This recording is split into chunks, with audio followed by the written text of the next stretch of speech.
Evaluating sums with a large number of terms in the series can also be tedious. Conveniently, your TI-84 can compute summations for you. Yes, all of these sums you can be doing can be plugged directly into a TI-84 calculator. Here, we're going to cover the process for it.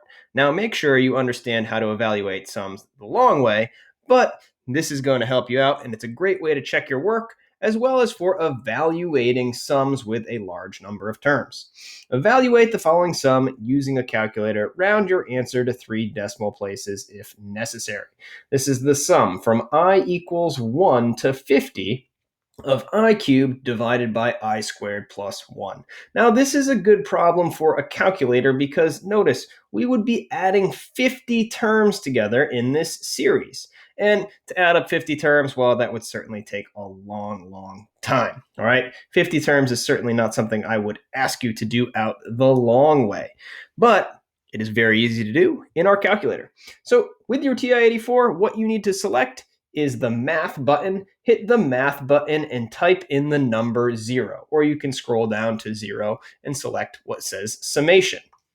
If you hit math and then 0, you will have a screen that pops up like this, and you are given your sigma notation. Okay, now all we have to do is begin to plug in our values. We have the sum from. We need to put in a variable to represent our index. And depending upon the mode that your calculator is in, if you are in function mode and you hit the X variable button, it will put in an X. If your calculator is in sequence mode and you hit the variable X, it will put in an N. At the end of the day, it doesn't matter what letter goes into that box. It's just going to depend on what mode your calculator is in. I recommend when we're working with sequences, just keep your calculator in sequence mode. So we hit the variable. That's going to put in an n here. We put n equals 1 to 50 of n cubed divided by the quantity n squared plus 1. All right, and this is what your calculator should look like. We have n cubed divided by the quantity n squared plus 1. Now, this entire denominator must be in parentheses, okay, all right, because we are dividing by that entire quantity. So we type in the sum just as we see it, and we hit enter, and your calculator will spit out the sum. This is 1,271.172 approximately. All right, very simple, very fast. All you have to do is plug and chug. So let's see if we can't put this to use a little bit. All right, using sigma notation to express a sum, and then we're going to figure out what that sum is equal to by using our calculator. All right, so if terms of a series are listed, it can often be helpful to express the sum using sigma notation.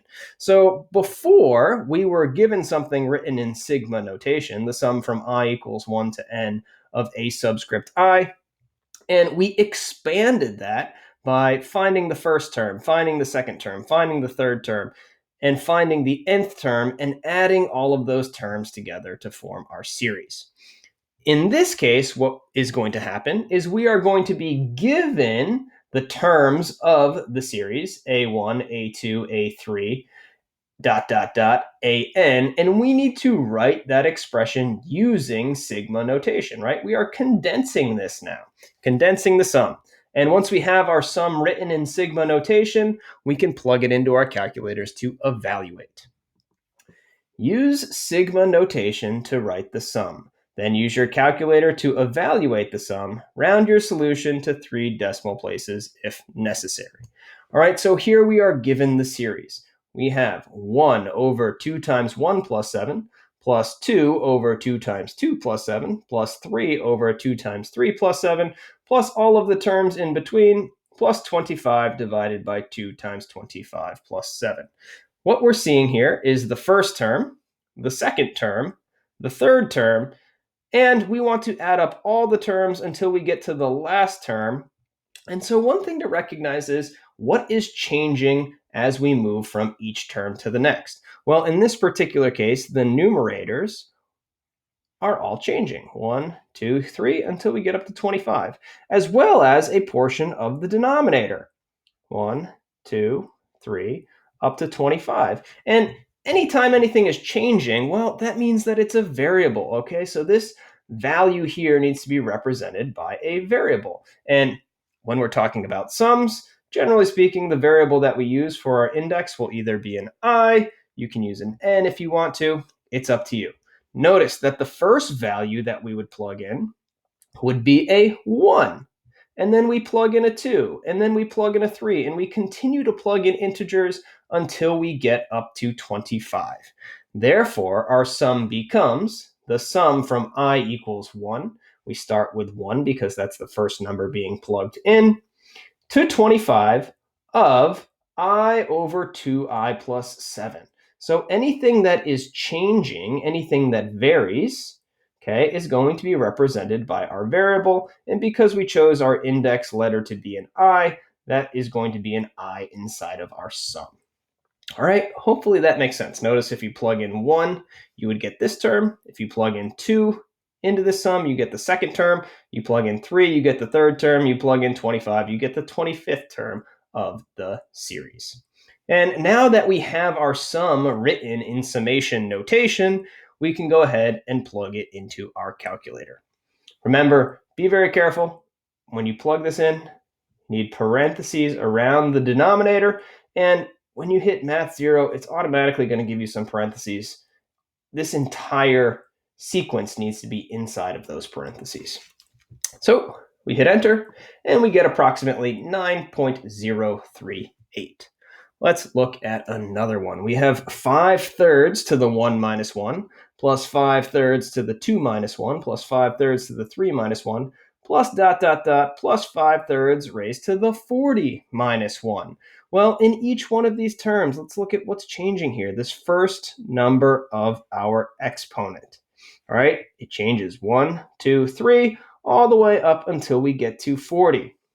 Therefore, our summation notation will be the sum from I equals 1 to 40. We start at 1 because that's the first value being plugged in. We end at 40 because that's the last value being plugged in, of 5/3 raised to the I minus 1. Again, we picked the letter I because that's the letter that we picked for the index of our summation. If you wanted to, you could have N's or J's or K's or X's, right? Whichever you prefer. Now all we have to do is plug this into our calculator. Again, hit math 0, type in the sum. Be careful in this case. Again, when you hit math 0, it's automatically going to give you a set of parentheses. You must have this entire quantity inside of that given set of parentheses inside of the summation before you hit enter. All right, so we have the sum from I equals 1 to 40 of 5/3 raised to the I minus 1. We hit enter, and here we get 1,122,125,013. All right, so this is definitely a problem where it helps to be able to plug this into our calculator and use summation notation.